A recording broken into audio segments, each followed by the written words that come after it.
J'ai réalisé quels étaient les challenges, les obstacles pour les femmes dans des positions de leadership. En général, les femmes cadres, on a une pression de réussir, une pression de faire ses preuves qui est beaucoup plus grande que pour les hommes. Quand on a une job qui est comme impossible à faire, en général, on la donne à une femme en organisation, puis après, on la regarde se planter.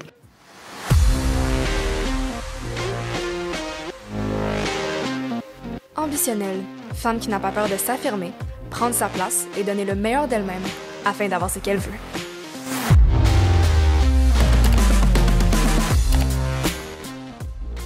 Donc, Eva Hartling, merci beaucoup d'être avec moi aujourd'hui sur Ambitionnelle.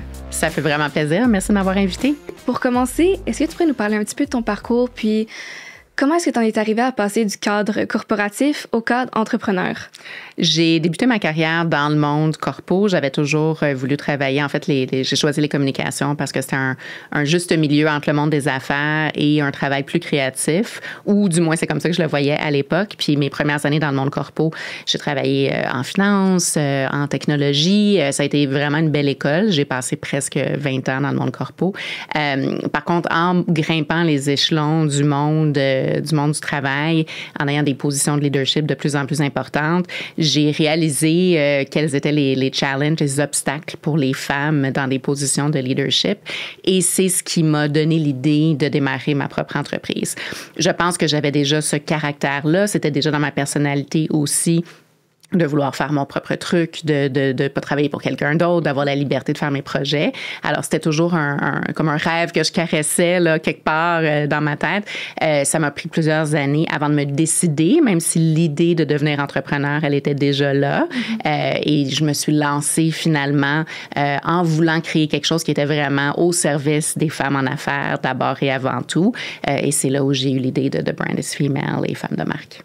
Puis, tu viens de dire justement que plus tu as monté dans l'entreprise, plus tu as eu des positions de leadership, plus tu as vu des disparités entre les femmes et les hommes. Est-ce que tu as un exemple à nous donner, par exemple, de ce que tu as vu ou ce que tu as vécu dans le milieu corporatif? Bien, même si je retourne au début de ma carrière, je me rappelle, puis j'ai eu la chance de travailler dans des belles organisations.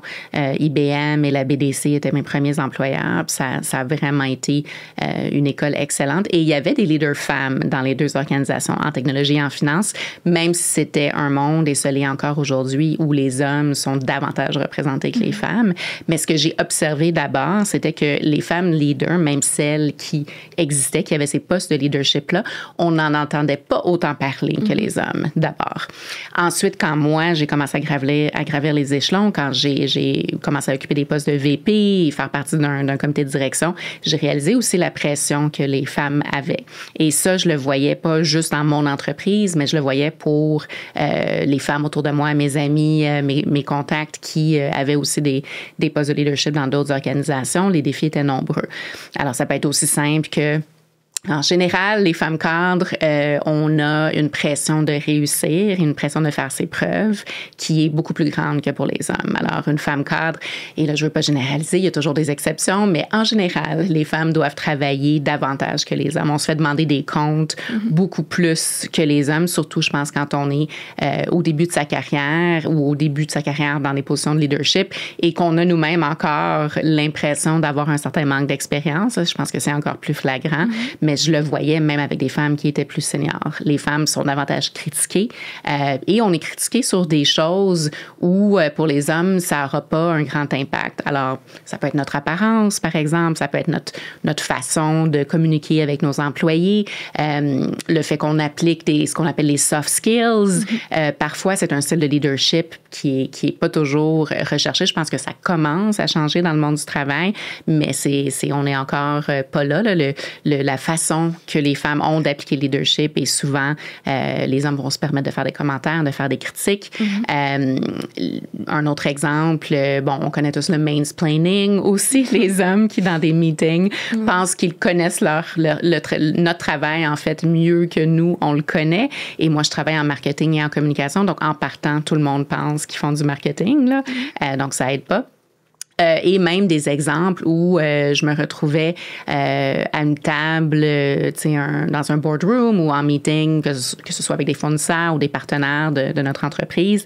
Et même si je suis la personne la plus senior et la plus expérimentée en charge d'un dossier, par exemple, qui touchait les zones pour lesquelles les sphères desquelles j'étais responsable, ben si un autre homme à la table, ma contrepartie va s'adresser à l'homme qui est là, même si c'est pas la personne en charge ou c'est pas la personne experte du dossier. Fait que c'est toutes ces petites choses-là, c'est vraiment comme des micro-réalités, des micro-attaques qui font qu'à un moment donné, on le sent ça en tant que femme leader ou en tant que femme employée dans une organisation et ça pèse. Et c'est des choses, en fait, le terme est micro-agression, c'est le terme que je cherchais. C'est des choses où c'est pas toujours flagrant et c'est quelque chose qui se bâtit et qu'on remarque au fil du temps. Puis c'est comme à un moment donné, ben voyons, tu sais, c'est comme même si moi j'essaie de faire mon mieux, c'est des choses qui viennent à nous peser. Et je connais peu de femmes qui n'ont pas vécu ces réalités-là. Absolument. Je pense que chaque personne, chaque femme, en fait, peut dire qu'elle a vécu au moins une microagression sur son milieu de travail. Ouais. Puis des fois, on n'en est pas consciente, mais c'est à force de parler avec d'autres personnes, justement, qui nous exposent ces réalités-là qu'on réalise que, mais finalement, le commentaire que cette personne-là a fait, c'était un petit peu à mon détriment, tu sais, c'était pas exactement pour moi. Ouais. Puis, tu parlais justement des femmes en position de leadership, qu'on va toujours leur demander plus de comptes que les hommes. Et là, ça m'énerve parce que j'ai oublié le terme. Parce que je sais qu'il y a le plafond de verre. Et il y a un terme qui est devenu de plus en plus populaire, je pense, dans la dernière année aussi. La seule image, c'est j'ai un fossé. Puis je pense que tu vas savoir exactement de quoi je parle quand je donne l'explication. Mais c'est, admettons, lorsqu'on donne une position de leadership à une femme dans un bateau qu'on sait qu'il est en train de couler. Oui. Donc, dans l'entreprise, justement, c'est là qu'on va devoir la tester. Mais c'est 1000 fois plus difficile pour elle. Puis la reste, on lui demande encore plus de comptes. On lui demande d'être au-dessus de ses capacités. Ouais. Puis naturellement, ça va ensuite aller contre sa réelle capacité parce que c'est tellement c'est quasiment impossible. Ouais. Puis ensuite, on va la juger encore plus. On va dire que les femmes sont pas faites pour être dans une position de leadership. Ça recommence encore le même discours. Ouais. Quand on a une position où on sait que les défis sont nombreux, quand on a une job qui est comme impossible à faire, en général, on la donne à une femme en organisation, puis après, on la regarde se planter. Et ça c'est un phénomène observé, documenté. Ça se passe en politique aussi. Puis on peut parler d'intersectionnalité parce qu'une femme racialisée, une femme noire, ou une femme de couleur va encore plus vivre ce syndrome-là. On l'a vu en politique aux États-Unis et récemment. Harris, effectivement. C'est une job impossible, puis après pouvoir blâmer la personne, ben on a un très bon exemple devant nous. Et oui, effectivement. Puis moi, dans mon cas, j'avais vu dans le dernier rôle que j'ai occupé, plusieurs femmes occuper le poste avant moi et se faire remercier ou quitter l'entreprise de façon hâtive. Fait que ça, à un moment donné, faut payer attention, faut porter attention à ces phénomènes-là aussi parce que c'est un pattern qui existe dans l'organisation, malheureusement, dans le monde du travail. Puis même moi, tu sais, justement, c'est le genre de cas que j'avais pas réalisé avant qu'on me l'explique, à quel point c'était justement un terme, soit microagression ou bien pour toujours remettre les femmes dans une position où elles ne peuvent pas réussir. C'est pas un milieu qui est sain. Puis justement, maintenant que tu es dirigeante puis CEO, comment est-ce que ça se passe pour toi de Brand is Female? En quoi ça a changé un petit peu le cadre dans lequel tu étais habituée? Ben, je pense que la grande différence, d'abord, c'est que, puis j'ai créé une entreprise qui est pas à l'échelle des organisations pour lesquelles j'ai travaillé en termes de nombre d'employés ou de taille. Donc, c'est sûr que cette réalité-là à considérer. Mais la grande différence pour moi, c'est que c'est moi qui colle les shots, là. Alors, je dois des comptes à mes clients. Je suis redevable à mes clients. C'est dans mon intérêt de maintenir ma réputation, de faire un bon travail. Et de travailler fort pour que mes clients soient satisfaits. On offre des services conseils, on fait de la consultation. Donc, évidemment, je dirais pas que j'ai pas de patron dans le sens où c'est moi la patronne de ma compagnie, mais je suis encore redevable à quelqu'un. Absolument. Par contre, la différence, c'est que je choisis les personnes avec qui je veux travailler. Donc, que ce soit mes collaborateurs à l'interne, que ce soit jusqu'à un certain point mes clients aussi, le fait aussi le mandat que j'ai donné à mon entreprise fait que les organisations intéressées à travailler avec nous, en général, sont des organisations dirigées par des leaders pour qui l'inclusion est importante. Alors, on ne travaille pas seulement qu'avec des femmes. J'ai des clients fantastiques qui sont des entreprises dirigées par des hommes aussi, mais il y a cet intérêt-là de leadership inclusif qui est pas mal le fil conducteur là, en termes des clients qu'on va chercher. Pour moi aussi, c'est d'avoir la liberté un peu de faire plusieurs choses, de créer mes projets et de pouvoir travailler vers cette mission-là que je me suis donnée de soutenir les femmes en affaires et de mettre en lumière le leadership féminin.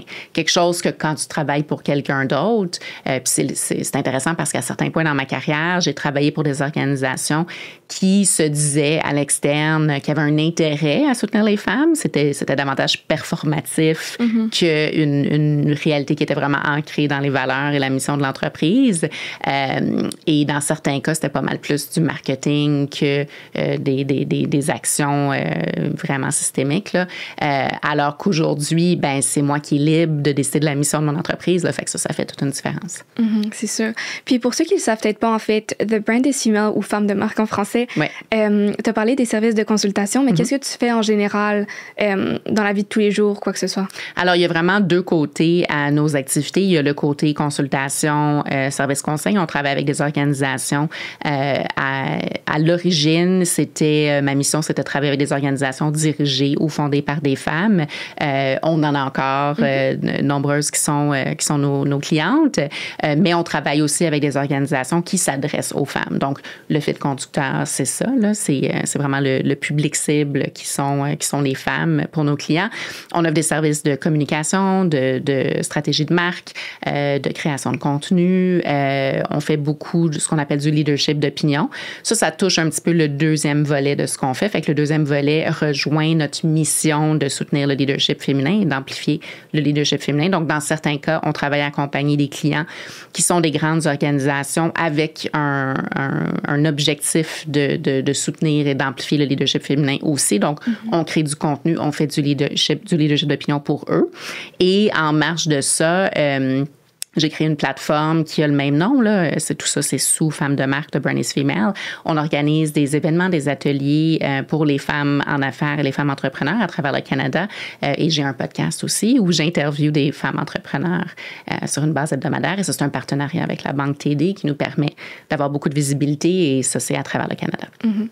Je tiens juste à souligner que je suis vraiment, vraiment contente de t'avoir sur le podcast en ce moment parce que j'ai une mission qui est extrêmement similaire, qui est justement, moi, mon but, c'est plus de promouvoir le développement personnel et professionnel des femmes sur le marché du travail. Puis justement, en leur offrant des modèles de leadership qui sont inspirants, je trouve ça vraiment, vraiment le fun comme opportunité qu'on ait ça. Mais tu as parlé un petit peu plus tôt de leadership inclusif et d'entreprises qui mettaient un petit peu sur la surface externe de vouloir embaucher des femmes, de leur offrir les opportunités justement de grandir au sein de l'entreprise, mais qui étaient plus performatives, comme tu le disais. Ouais. Comment est-ce qu'on peut ne pas tomber dans ce piège-là, puis justement faire de nos promesses une réalité? Je pense que d'abord, en tant que dirigeant d'affaires, puis tu sais, la culture d'entreprise, la mission, les valeurs d'une organisation, c'est très important. Donc, pour tout dirigeant d'affaires, et ça, c'est autant pour la petite entreprise que pour la grande entreprise, tu sais, on a cette responsabilité-là quand on est dirigeant, propriétaire, la personne en charge d'une organisation. C'est un devoir d'avoir cette honnêteté avec soi-même là, en tant qu'organisation, mais une organisation, c'est composé d'humains. Là, fait qu'il y a des cerveaux humains qui réfléchissent à ces choses-là, même dans des entreprises de grande taille. Et c'est pas pour rien que les entreprises qui ont des valeurs et une culture interne bien implantée et bien communiquée et ceux qui walk the talk finalement là, avec toute leur politique et leur culture interne, c'est des entreprises qui réussissent mieux. Ça a vraiment été prouvé. Il y a des études qui ont été faites à travers les années là-dessus. Et je pense que, justement, quand on réfléchit aux valeurs et à sa mission d'organisation, faut que ce soit des valeurs et une mission qui reflètent vraiment qui on veut être et qui reflètent vraiment qui on peut être aussi. Donc, une organisation qui va décider de modifier ou d'adopter certaines valeurs juste parce que c'est la saveur du moment. On l'a vu beaucoup après COVID. Il y a eu un mouvement aussi, quand on pense, il y a eu le mouvement aux États-Unis autour du décès de George Floyd, où beaucoup des pratiques diversité, équité et inclusion, on parle de DEI en anglais, ces pratiques-là ont vu le jour dans beaucoup d'entreprises parce qu'il y a eu ce mouvement de masse-là. Et les entreprises qui étaient un peu derrière le bateau se sont réveillées puis ont fait comme, OK, non, il faut qu'on implante. Qu'est-ce que ça veut dire le DEI pour nous? Pour plusieurs organisations, c'était déjà ancré dans leur pratique, dans leurs valeurs. C'était quelque chose qui collait à leur identité en tant qu'organisation. Pour certaines, c'était artificiel. Alors, c'était vraiment juste une activité de marketing parce qu'ils percevaient ça comme une saveur du moment, un trend en termes de marketing, une façon de parler à leur clientèle parce que leur audience cible cherchait à acheter d'entreprises et à consommer d'entreprises qui collaient à ces valeurs-là. Donc, pour revenir à ta question, là, je pense que c'est vraiment un travail de réflexion qui doit être fait. Puis, à un moment donné, c'est que à la fois nos employés et notre audience, en tant qu'organisation, s'en rend compte quand c'est pas vraiment quelque chose qui est vécu au quotidien, quelque chose qui est vraiment relié à nos valeurs, à notre culture profonde, et surtout quand on n'est pas prêt à mettre ça en place, c'est dans toutes les sphères d'activité, à l'interne, à l'externe, à un moment donné, ça va dépasser. Là. Il y a quelqu'un qui va le remarquer. Et là, c'est intéressant parce qu'on voit, malheureusement, à cause de ce qui se passe aux États-Unis, président Trump qui a décidé de mettre fin à tous les programmes DEI, ça a un impact. On avait déjà vu un ralentissement en termes, au Canada, là, ça avait été mesuré que plusieurs des initiatives reliées à l'inclusion, diversité, équité avaient ralenti ou les postes qui avaient été créés en soutien à ces efforts-là. Dans plusieurs cas, les organisations avaient finalement enlevé ces postes-là de leur entreprise. Il y avait déjà un ralentissement. Mais les entreprises qui font ça ou qui avaient commencé à faire quelque chose en DEI et qui ont cessé, c'est parce que ça n'a jamais collé avec leurs valeurs depuis le début. Si c'était que performatif, si c'était que du marketing, ben là, c'est certain qu'à un moment donné, ça ne marchera plus. Et ils arrêtent de se commettre au DEI parce qu'ils pensent que là, justement, ce n'est plus une tendance. Fait que ça répond un peu à la question. Puis je pense que les consommateurs et les employés ne sont pas dupes. Absolument. Puis je pense que, je sais pas si ça colle un peu, mais justement, admettons, si quelqu'un est embauché dans une entreprise qui dit que c'est DEI, puis qu'il veut promouvoir l'avancement des femmes et justement les droits de toutes les communautés qui sont minoritaires ou quoi que ce soit, et que la personne rentre dans l'entreprise. Je pense qu'après 3 mois maximum, si c'est pas réellement appliqué, la personne va le sentir, puis ça va être extrêmement négatif sur l'image de l'entreprise, la motivation des employés et tout ce qui entoure le bon fonctionnement de ton entreprise. Absolument. Puis, ce qui m'amène justement à la réflexion que j'ai eue lorsque tu parlais de l'impact avec couper les fonds DEI aux États-Unis, puis justement la tendance qui se ralentit au Canada. Est-ce que tu penses qu'une entreprise qui met de côté justement cet aspect-là peut perdurer dans le temps sur une longue période? Ben, je pense qu'il y a une certaine échelle aussi. Et c'est peut-être ce qui avait porté confusion, je pense, pour certaines entreprises, parce qu'il y a beaucoup d'organisations qui avaient les meilleures intentions du monde. Dans certains cas, c'était des valeurs, tout ce qui touche la diversité, l'inclusion, l'équité, faisait déjà partie de leurs valeurs, de leur culture. Mais dans certains cas, je pense que c'était pas clair pour tout le monde comment implanter ça ou comment augmenter leurs efforts en la matière. Et je pense que dans certains cas, on a peut-être vu des organisations essayer d'aller trop loin ou trop vite ou pas s'y prendre de la bonne façon. Là. Quand on implante ce genre de projet-là aussi, il faut que ça colle à qui on est en tant qu'entreprise. C'est pas one size fits all. Puis quand on se donne des cibles, que ce soit en termes de recrutement d'employés ou des cibles en termes de visibilité de nos campagnes marketing reliées au DEI, ben c'est pas, encore une fois, les mêmes cibles vont pas s'appliquer à toutes les entreprises. Il faut vraiment prendre en compte qui on est, de où on part, à qui on s'adresse, etc. Mais fondamentalement, c'est des valeurs qui devrait faire partie de l'ADN de la majorité des organisations.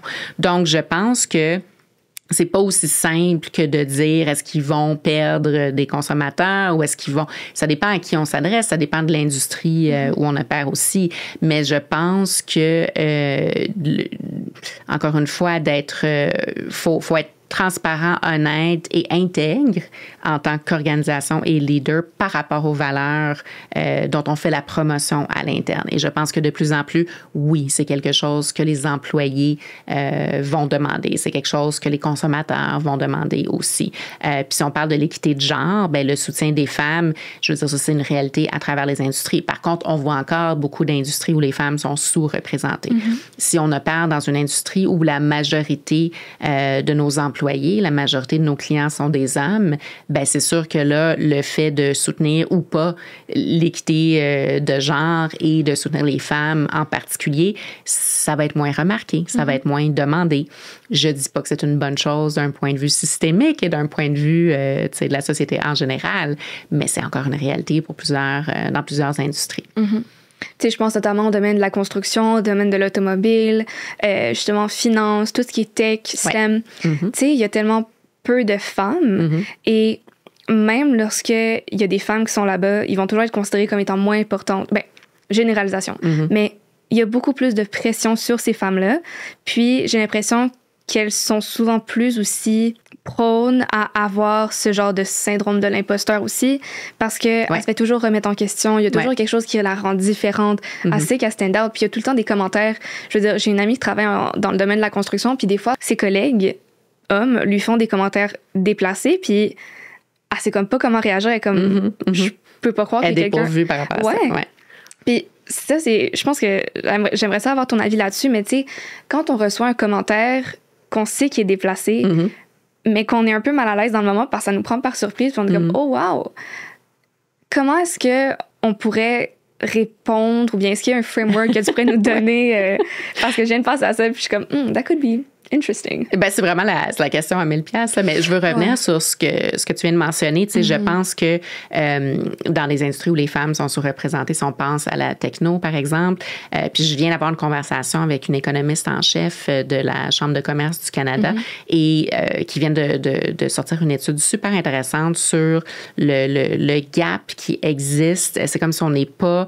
En fait, on a ralenti en termes de création d'entreprises qui sont dirigées par des femmes. Là, c'est comme si on n'a pas assez de femmes entrepreneurs au Canada par rapport aux cibles qu'on s'est données et par rapport aux autres pays développés à travers le monde.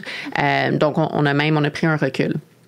Et les secteurs où il y a vraiment moins de femmes, ben ce sont les secteurs où les femmes traditionnellement sont moins représentées. Fait qu'il y a une opportunité qui existe autant en termes d'employés dans ces secteurs-là qu'en termes de femmes qui démarrent des entreprises dans ces secteurs-là. Donc, la construction dont tu viens de parler, la techno, les sciences, le transport, il y en a d'autres aussi. Et je pense, on prenait l'exemple, est-ce que où tu me posais la question, est-ce que les employés, les consommateurs vont remarquer qu'une entreprise prend du recul par rapport à son engagement en matière de DEI? Ben, je pense que si on prend l'exemple de la techno, le problème dans le secteur technologique, c'est qu'à un moment donné, il y a une pénurie d'employés qualifiés. Et c'est un secteur qui est en croissance rapide. C'est un secteur dans lequel il y a beaucoup d'opportunités.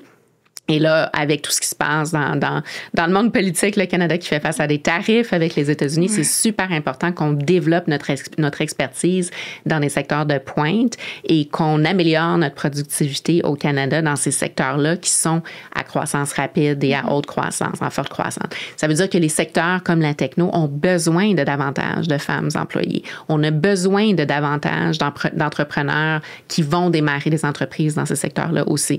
Donc, si on répond à la question directement, même si c'est des entreprises qui n'ont pas un engagement à soutenir l'équité de genre, ben ils ont besoin de femmes. Fait qu'à partir, il faut qu'il y ait un changement en termes de culture. Il faut que ce soit des environnements plus accueillants et qui offrent plus de support, plus de soutien aux femmes employées. Sinon, on ne verra pas cette croissance-là dont on a besoin. Alors là, je reviens à la question que tu viens me poser. J'avais posé la question, je me rappelle une conversation que j'ai eue avec une entrepreneure qui était aussi dans le service conseil, qui était une femme à la tête d'une grande agence de relations publiques, puis elle était basée à Londres.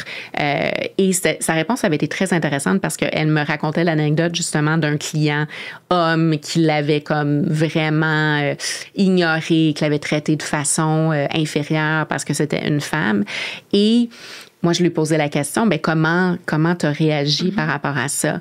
Et c'était même arrivé à un point où il l'avait vraiment attaqué dans un meeting. Et c'est la patronne, là, c'est la propriétaire de cette agence-là. Et c'était un client à la tête un dirigeant à la tête d'une grande entreprise qui est un client très important pour la boîte. Et c'était même venu à un point où elle a pleuré pendant un meeting parce que la personne l'a tellement attaqué qu'elle s'est rendue là. Et je lui ai dit, mais comment te dealer avec ça? Tu sais, qu'est-ce que tu as choisi de faire? Puis elle l'a confronté, le client, après. Puis elle s'est dit, tu sais, si on perd le client, là, si ma compagnie perd le client, ben c'est pas grave, parce que mon intégrité passe avant tout.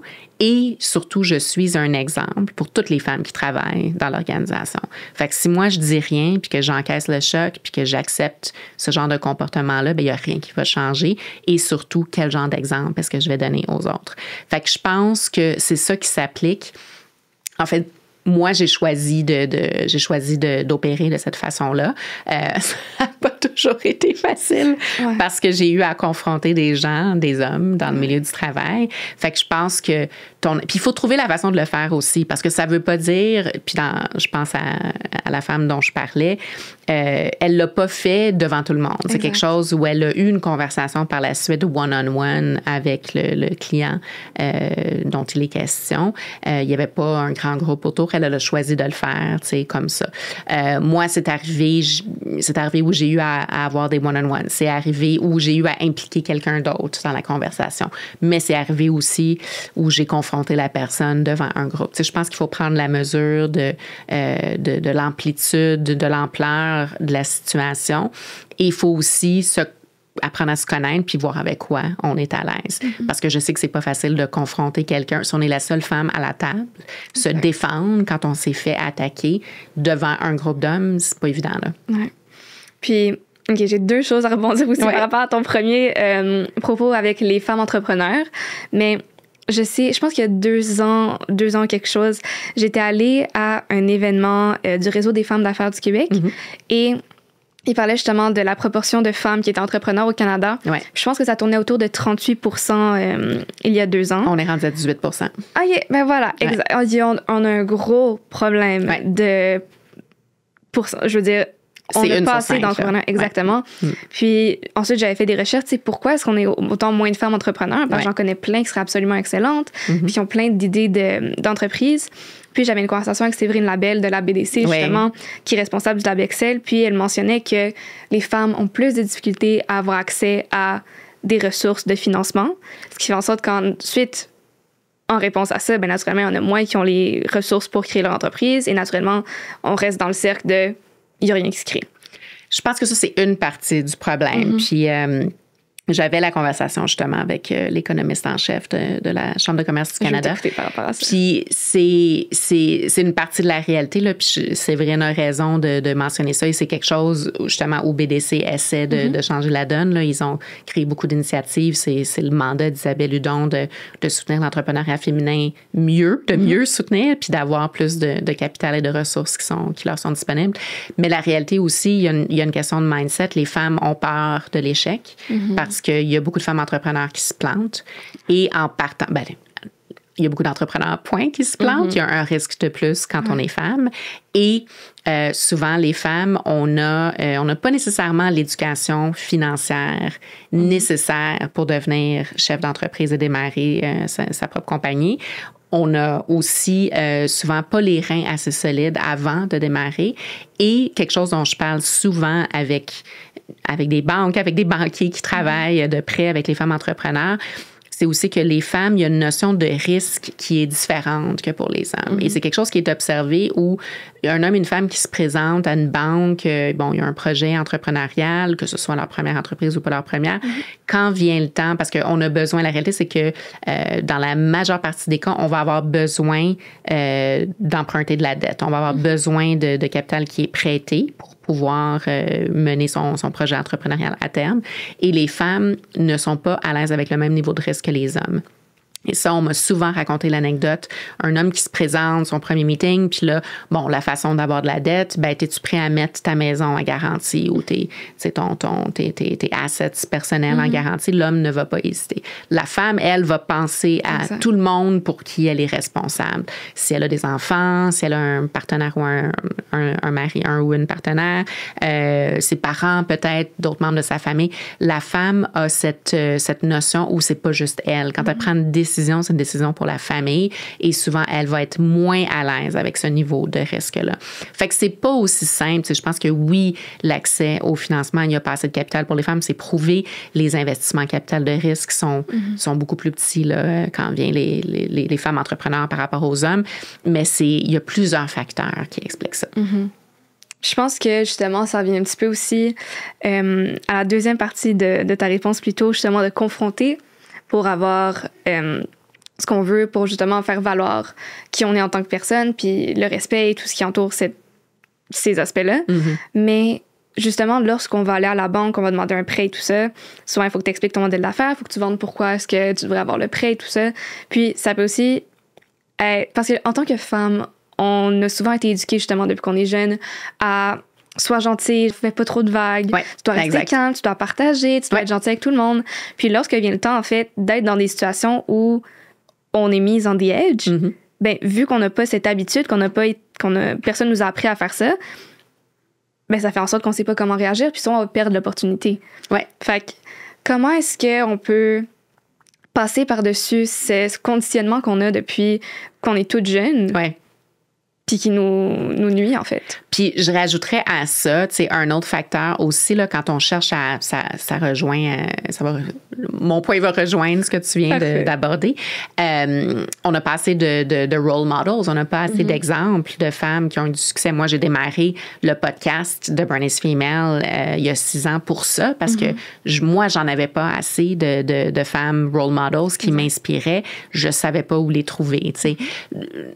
C'est quelque chose qui est en train de changer, puis il y a beaucoup plus de portraits de femmes entrepreneurs, de femmes leaders qui existent, mais il faut avoir ces modèles-là pour s'inspirer aussi, parce que si moi, je vois le nombre de femmes qui ont du succès avec leur projet entrepreneurial, qui ont bâti des trucs super cool, puis qui, tu sais, malgré les obstacles, elles sont arrivées à leur fin, ben moi, ça va me donner la confiance, ça va me donner le goût, ça va me donner l'inspiration, justement, pour démarrer mon projet entrepreneurial. Puis moi, le plus beau compliment, c'est quand quelqu'un m'écrit parce qu'ils ont écouté un épisode de Burn is Female, puis ils me disent « Hey, j'ai entendu tel entrepreneur parler de son projet, puis ça m'a donné la confiance dont j'avais besoin pour démarrer mon truc, j'y pensais depuis longtemps. » Fait que je pense que cette notion-là aussi d'inspiration, elle est super importante. Là. Puis, tu sais, en sport, on dit souvent ça, il faut que les jeunes filles aient des modèles aussi pour s'inspirer, sinon, même chose en sciences, même chose en technologie, sinon on ne sait pas que c'est possible.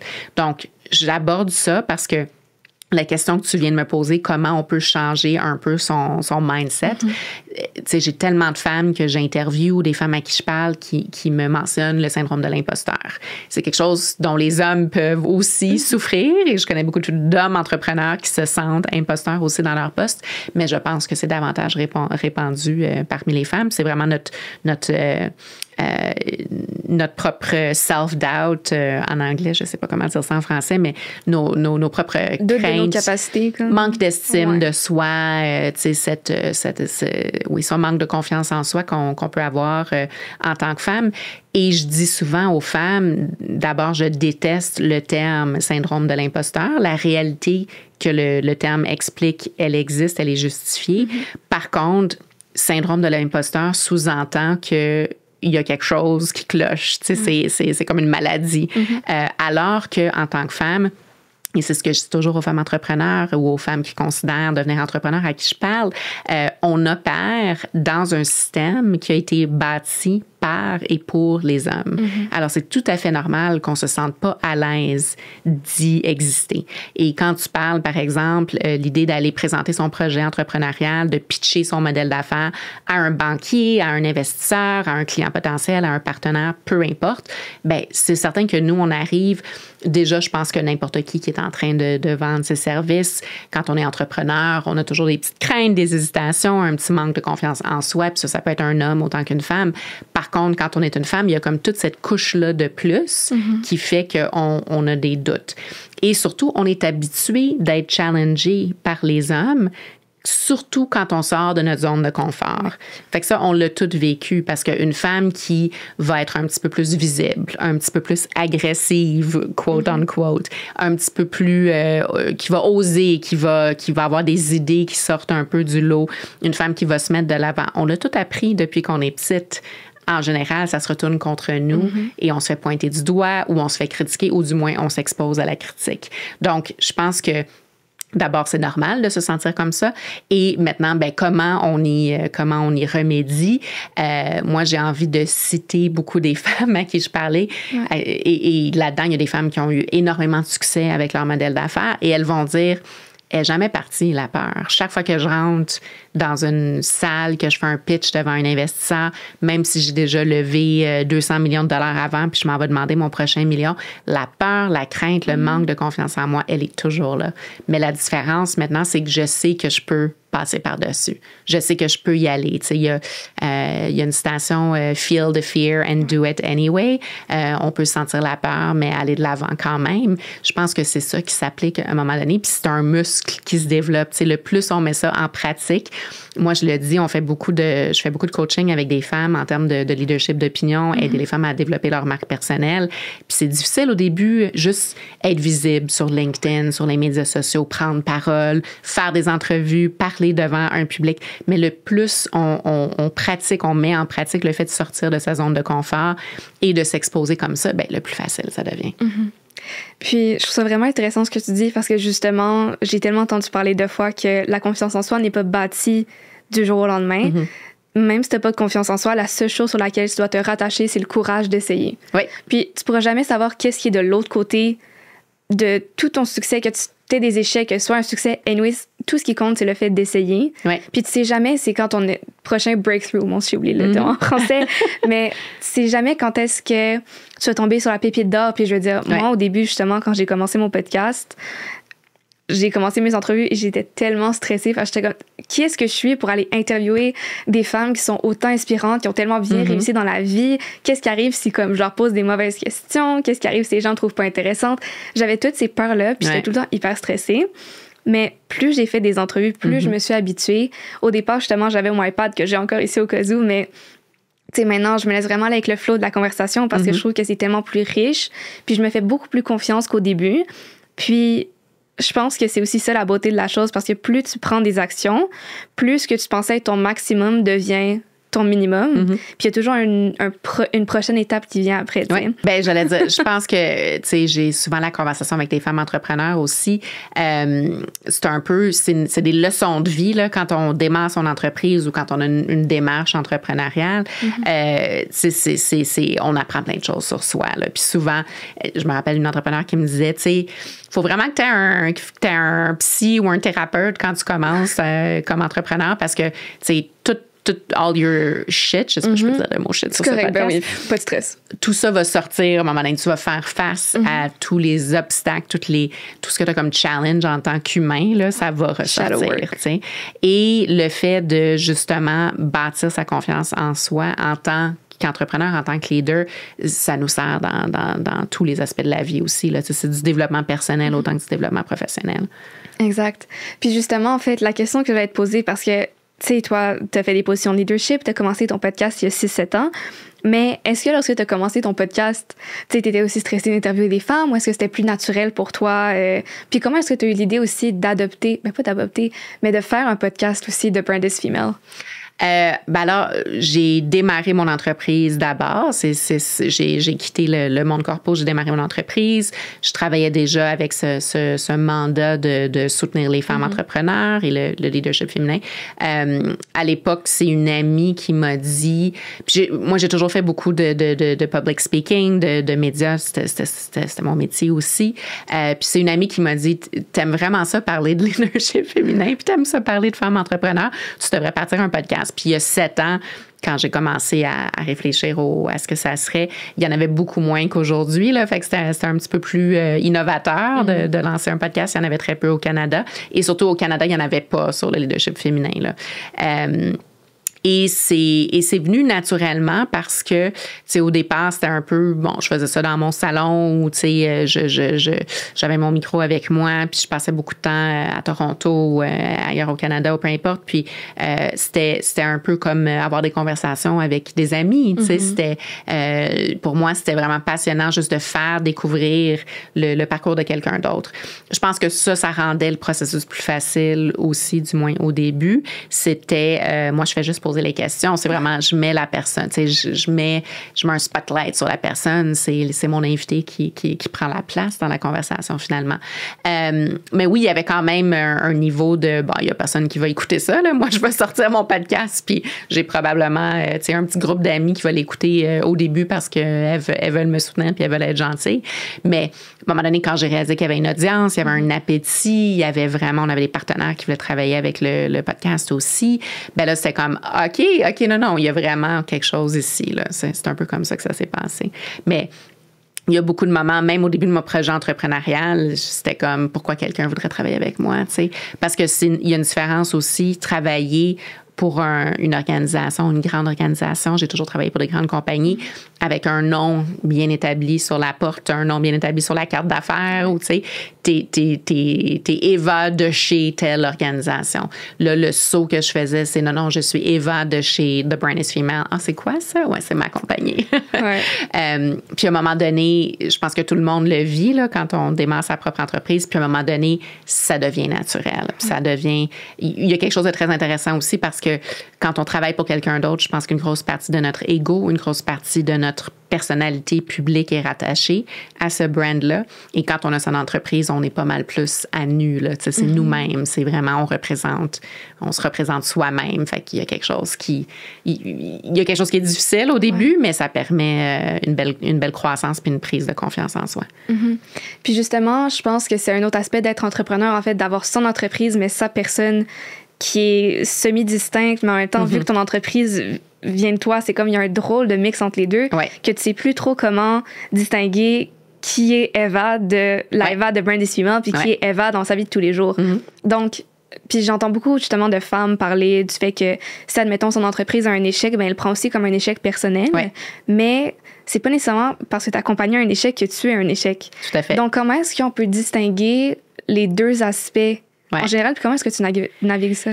Bien, puis un phénomène qui s'appelle le Founders Effect ou le Founder Syndrome, où on est devenu, particulièrement dans le cas des femmes, parce qu'encore une fois, on est beaucoup plus critique des femmes entrepreneurs. Il y a eu cette tendance dans les dernières années, je pense à la catégorie surtout des produits de consommation, en beauté, en wellness, autres produits aussi, ou des fondatrices qui avaient démarré des trucs assez cool, qui avaient eu beaucoup de visibilité, qui avaient une croissance rapide, se sont complètement plantées avec leur entreprise. Et il y a une fascination pour ces fondatrices, et c'est les personnalités auxquelles je pense sont surtout aux États-Unis, là où il y a un public encore plus grand, où c'est comme si on devient fasciné avec le fait d'étudier leur crash, là, tu sais. Puis c'est, justement, ça rejoint la personne, on mélange la personne et l'entrepreneur, alors que je connais un paquet d'entrepreneurs hommes qui ont démarré des entreprises. Il y en a qui ont bien fonctionné, il y en a où ils se sont plantés, puis on a des exemples ici au Québec, et jamais on a scruté leur vie personnelle et leur histoire à eux en tant qu'humains, en tant qu'individus, autant qu'on le fait avec ces femmes fondatrices. Puis avec les femmes fondatrices qui se plantent avec leur projet entrepreneurial, c'est comme si on cherche toujours à l'expliquer avec leur vie personnelle ou comprendre pourquoi elles se sont plantées. Il faut comme les mettre en défaut, tu sais. Et je pense, la première dont on a beaucoup entendu parler, c'était Sophia Amoruso, qui était la créatrice de Girl Boss, qui a inspiré tout un mouvement, justement, de popularité de l'entrepreneuriat. Elle a quand même réussi à récupérer le truc parce que elle a écrit son propre livre, elle a produit une série en collaboration avec Netflix.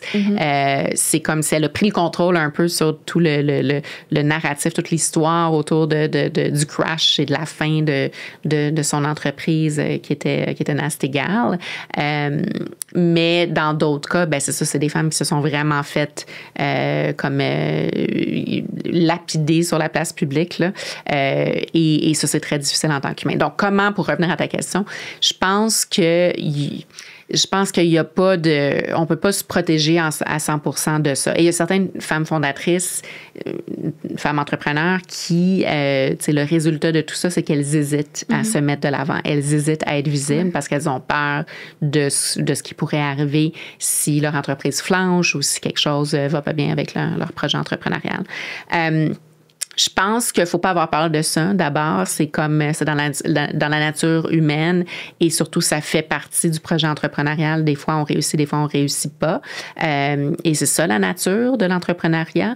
Je pense que c'est pour ça aussi où ce qu'on développe en tant que marque personnelle est super importante. Et ça, il y a un choix personnel par rapport à ce qu'on veut bien montrer ou à quel point on veut bien montrer et partager notre vie personnelle. On n'est pas obligé de tout montrer non plus. Tu sais, les fondatrices ont des profils sur les réseaux sociaux de plus en plus. On peut choisir jusqu'où on va. Quand je travaille avec des femmes entrepreneurs sur leur marque personnelle, ben on choisit ensemble en fonction de avec quoi elles sont à l'aise.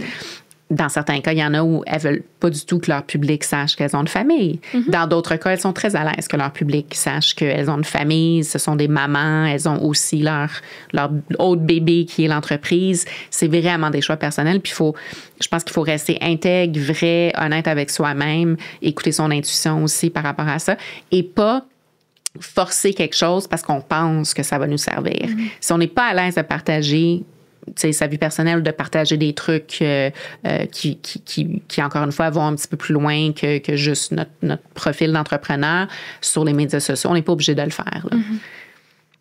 Il y a un équilibre qui existe. Oui.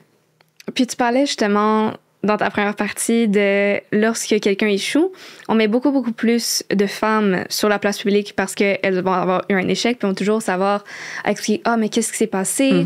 Il y a toujours des conditions comme qui sont par rapport à elles-mêmes et non des conditions externes. Tout à fait. Mais je pense que c'est justement dans le livre The Psychology of Money que j'avais lu ça. Mais ou Thinking Fast and Slow, un des deux. Mais admettons, nous, on va avoir un échec personnel, on va toujours l'attribuer à des conditions externes et des trucs exacts qui se sont passés. Tandis que les autres personnes qu'on voit, on va être comme « Ah, c'est parce qu'il a fait ça, il a fait telle affaire, c'était sûr que ça allait jamais fonctionner. » Puis pour nous, on met ça à la chance. « Ah, ben juste un échec parce que c'était pas ma tournée cette fois-ci. » Ouais. Mais c'est pas le cas en tant que tel. Je veux dire, il y a une énorme dimension de risque qui vient justement avec l'entrepreneuriat. Puis c'est comme tu flippes a coin. Tu sais, soit t'as ton pile ou face, puis on peut pas décider du résultat qu'on va avoir. Tout à fait. Mais ensuite, tu parlais justement des médias sociaux puis de se mettre out there, justement. Mais comment est-ce que, en tant qu'entrepreneur ou juste personne qui veut commencer à développer sa marque personnelle, comment est-ce que on peut commencer à apparaître sur les réseaux sociaux, disons, puis montrer ces facettes de nous-mêmes qu'on veut montrer et celles qu'on veut peut-être moins montrer? Je pense qu'une des plateformes qui est la plus utile et la plus facile à utiliser quand on est entrepreneur ou à la tête d'une entreprise, c'est d'abord LinkedIn. Et LinkedIn est un endroit un petit peu plus, j'ai envie de dire, un peu plus safe parce que c'est une plateforme où on partage davantage de nouvelles de nature professionnelle. On peut très bien donner son avis, partager des articles, parler de notre entreprise, parler de notre expérience, mais c'est un peu moins porté sur la vie personnelle d'une personne. Là. Donc, si on veut poster des selfies ou partager des photos de notre famille, on peut, mais la plateforme ne le requiert pas. Alors, c'est une belle façon, je pense, de commencer à parler de son projet entrepreneurial et jusqu'à un certain point de soi-même sans se sentir obligé de tomber dans le oversharing. Après ça, c'est un choix parmi les autres plateformes de réseaux sociaux qui existent, faut aussi réfléchir et mesurer qu'est-ce qui va nous servir le plus. C'est pas toutes les entreprises qui ont besoin d'être sur Instagram, c'est pas toutes les entreprises qui ont besoin d'être sur TikTok. Et dans certains cas, il faut que ça colle à notre personnalité aussi. Je pense, et j'ai beaucoup de clients qui sont des entreprises dans le commerce de détail, dans les produits de consommation. En général, on va davantage entendre parler du produit ou du service ou de la solution. On peut utiliser d'autres porte-paroles pour faire parler de l'entreprise. On n'est pas obligé de se mettre à nu et d'avoir une campagne de se mettre à nu au sens figuré. Et d'avoir une présence sur TikTok soi-même, là, ça, c'est quelque chose, on peut créer du contenu d'autres façons. Les relations de presse, les médias sont encore une bonne façon de se faire connaître aussi. C'est quelque chose que j'utilise beaucoup avec mes clientes et mes clients. Et encore une fois, on trouve qu'est-ce qui nous convient. Il faut que ça convienne à notre personnalité aussi, là. Mais, tu sais, moi, je recommande toujours de démarrer par LinkedIn et de décider how far, tu sais, à quel point on veut partager du perso sur une plateforme comme LinkedIn. Mm-hmm. Puis tu as mentionné justement les relations publiques et les médias, mais disons que c'est une entreprise qui démarre. Donc, elle n'a pas beaucoup de personnes qui connaissent l'entreprise, elle n'a peut-être pas de contact dans les médias. Comment est-ce que justement on peut se mettre dans ce milieu-là? Je pense que c'est là où le leadership d'opinion devient super intéressant et on a toutes, en tant qu'entrepreneur et relié à la mission de notre entreprise, il y a un sujet sur lequel on peut se positionner comme experte. Donc, si je démarre, je pense à une cliente qui a démarré une entreprise, en fait, c'est quelqu'un que j'ai coaché à travers un accélérateur pour les entrepreneurs en technologie. Elle a démarré une compagnie dans la sécurité privée. Et donc, moi, puis là, elle disait, je sais pas de quoi parler. C'est quoi, tu sais, moi, je suis pas experte. Mais là, je lui disais, tu es experte dans ton domaine. Tu as été agente de sécurité pendant des années. Tu as démarré ton truc aujourd'hui parce que tu as vu une opportunité dans le marché. Il y avait un gap en termes de services qui existait.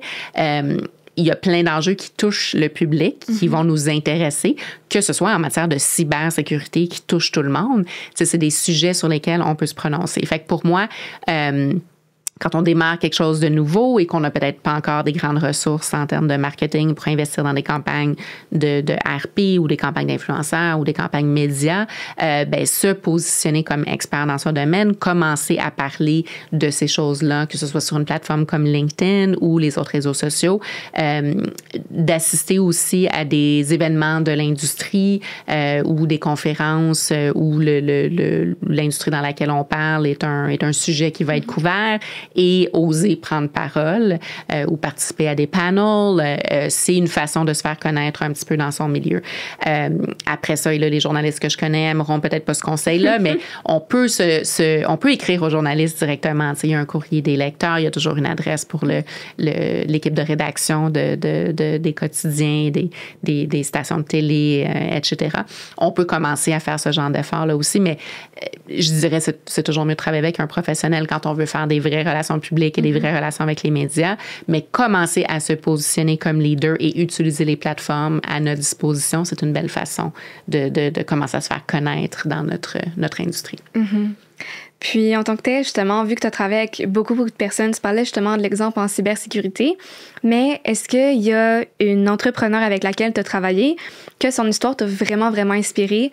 Puis, pourrais-tu nous dire pourquoi, en fait? Je pense à Marilyn Gagné, qui est la fondatrice de Dermapur, qui a fusionné avec le groupe Functional Lab. C'est une super belle entreprise qui a démarré au Québec, qui est devenue aujourd'hui le leader dans sa catégorie à travers le Canada. Marilyn était la fondatrice de Dermapur. Elle a commencé donc avec une clinique en médecine esthétique. Puis c'est une fille de Sherbrooke, c'est pas une fille qui était à Montréal et qui travaillait déjà dans ce milieu-là. Elle a vu une opportunité, puis avec juste une première clinique dans les cantons de l'Est, après, le réseau a continué à grandir. Et c'est une fille qui a toujours osé voir plus grand, qui s'est pas laissée arrêter par les défis qui se sont présentés à elle. Elle a osé aussi, souvent elle a cogné à la porte de géants de l'industrie qui auraient pu facilement dire, excuse, t'es qui toi avec tes 2 cliniques au Québec? Là? Mais elle a vraiment créé aussi une entreprise qui reflète ses valeurs Sa mission, c'est évidemment une grande partie de sa clientèle sont les femmes. Fait que Dermapur et Functional Lab aujourd'hui ont vraiment une belle mission, une belle culture interne. Puis pour moi, puis Marilyn, elle redonne beaucoup à la communauté. Donc, elle enseigne à l'école d'entrepreneurship de Beauce. Elle aide toutes les femmes entrepreneurs autour d'elle. C'est une fille qui a l'entrepreneuriat dans le sang et qui aime redonner puis aider les autres. Je l'ai vu faire ça avec ses employés, je l'ai vu faire ça avec ses clients, je la vois faire ça avec les entrepreneurs. Elle a un nouveau projet entrepreneurial aujourd'hui et c'est une fille qui est vraie, qui est honnête, qui est intègre. Puis elle, c'est intéressant quand on la suit. Elle, c'est comme elle partage des éléments de sa vie privée. Elle se gêne pas de faire ça, mais c'est toujours authentique. Là. Ça, c'est quelque chose qu'on peut pas inventer, qu'on peut pas recréer avec quelqu'un d'autre. Mais c'est une entrepreneur que j'admire beaucoup. Mm-hmm.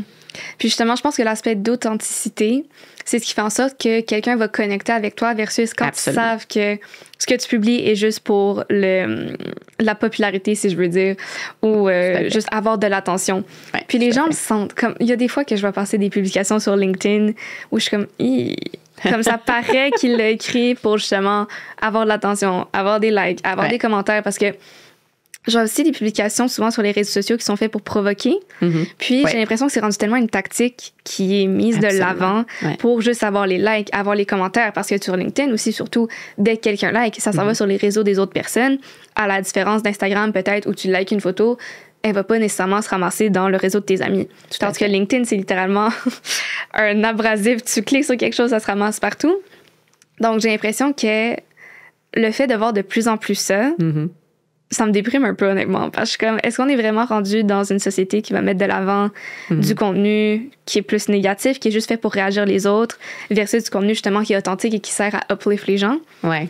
Ben c'est du sensationnalisme, une tactique qui a toujours été utilisée par les médias, depuis le début des médias, à travers les plateformes. Donc, je pense qu'on voit la même chose sur les réseaux sociaux aujourd'hui. Puis je pense, comme tu le dis, il y a un peu, on est en train de voir un changement, il y a un grand changement qui s'opère. Premièrement, les médias sociaux, c'est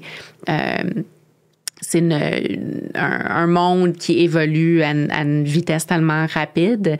Je veux dire, moi, je me rappelle, j'ai créé les premiers comptes de médias sociaux pour certaines des entreprises pour lesquelles j'ai travaillé, puis je suis pas si vieille que ça. Là. C'est quelque chose où on est en train de voir Elon Musk qui a racheté Twitter, qui est devenu X. Ça a complètement changé la plateforme. X n'est plus du tout ce que Twitter était. C'est pas utilisé de la même façon par les mêmes personnes. Il y a des changements très, très rapides là, dans ces plateformes-là. Donc, je pense qu'en tant que consommateur de contenu, c'est à nous d'influencer ça, justement. T'sais, on a vu des changements aussi avec la façon dont les influenceurs,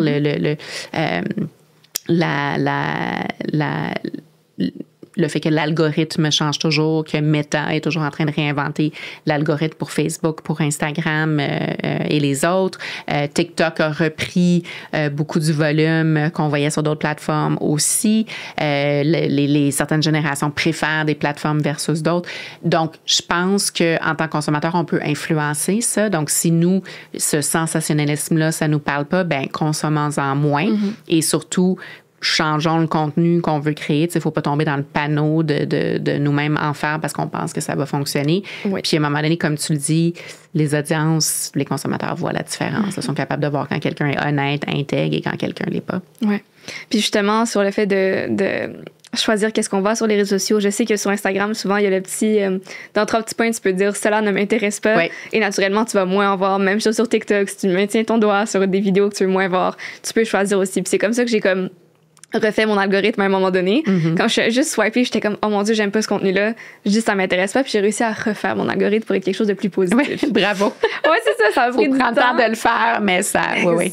C'est la même chose sur LinkedIn, le contenu avec lequel on engage. Comme tu disais, va faire qu'on voit plus de ça ou moins de ça. Fait que c'est notre responsabilité, notre rôle de le faire, là, justement, pour pouvoir, si on veut faire le ménage là-dedans.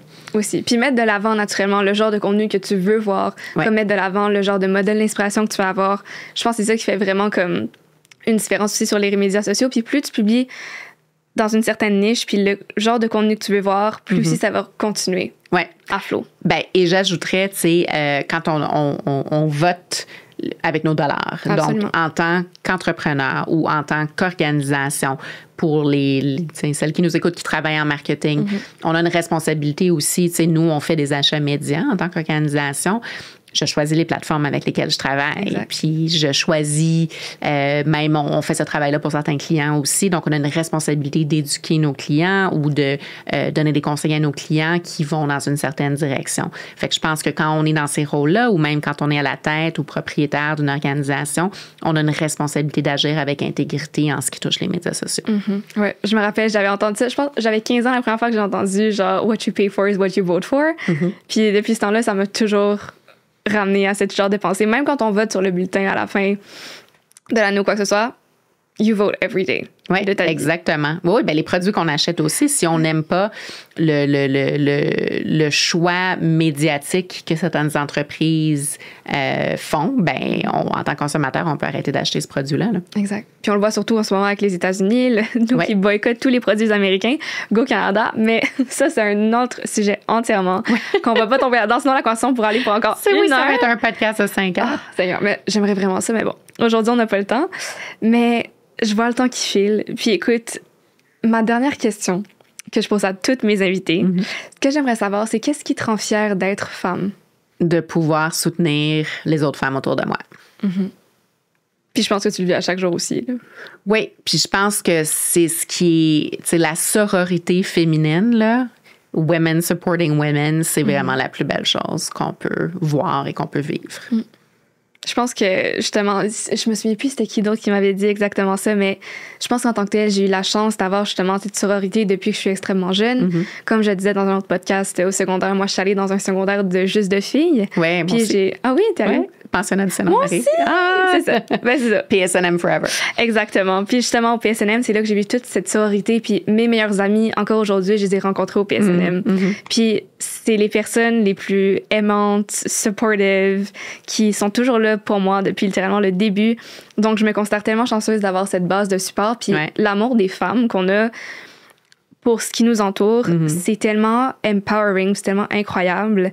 Toutes les femmes dans une pièce vont amener l'énergie à un autre niveau, j'ai l'impression. Oui, tout à fait. Donc, je suis entièrement d'accord avec toi pour la sororité. Et shout-out au pensionnat parce que c'est drôle, même récemment, je recevais des messages de filles avec qui je suis pas restée en contact, mais tu sais, il y a toujours eu, et je pense que je suis un petit peu plus vieille que toi, mais même à l'époque, tu sais, le féminisme ou le fait de soutenir l'entrepreneuriat féminin c'était moins trendy que c'est aujourd'hui, mettons, tu sais. Puis le pensionnat nous a toujours inculqué ça, là, le fait qu'on pouvait faire ce qu'on voulait en tant que femme, puis qu'il n'y avait pas de limite, tu sais, qu'on veut être scientifique, astronaute, présidente, première ministre, whatever, que c'était possible.